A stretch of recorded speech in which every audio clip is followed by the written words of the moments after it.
You have an S3 bucket and are working on cost estimates for your customer. She has asked you about pricing of objects stored in S3. There are currently objects in the buckets ranging from 0 bytes to over 1 gigabyte. In this situation, what is the smallest file size that S3 will charge you for? A. 1 byte. B. 1 megabyte. C. 0 bytes. D. 128 kilobytes. You are the solutions architect for a mapping division that has inherited a massive geospatial dataset from a recent acquisition. The data is all on local disk drives, and you want to transition the data to AWS. With datasets of over 10 TB, what is the best approach to getting this data into AWS? A. S3 with transfer acceleration. B. Cached volume gateway. C. Snowball. D. Shipping the drives to AWS.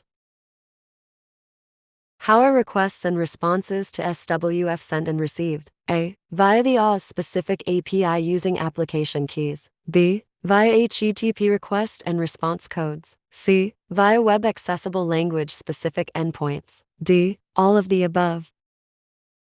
What type of services are associated with an AWS VPC? A. Database services. B. Compute services. C. Networking services. D. Storage services.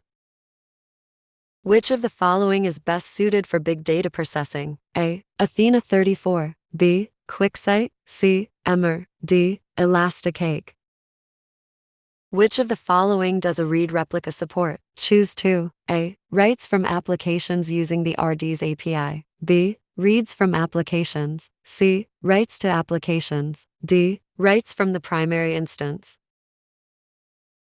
Who can enable MFA delete on an S3 bucket? A. The root account that owns the bucket. B. The bucket owner. C. All authorized EM users of the bucket. D. All authorized EM users that can update the bucket.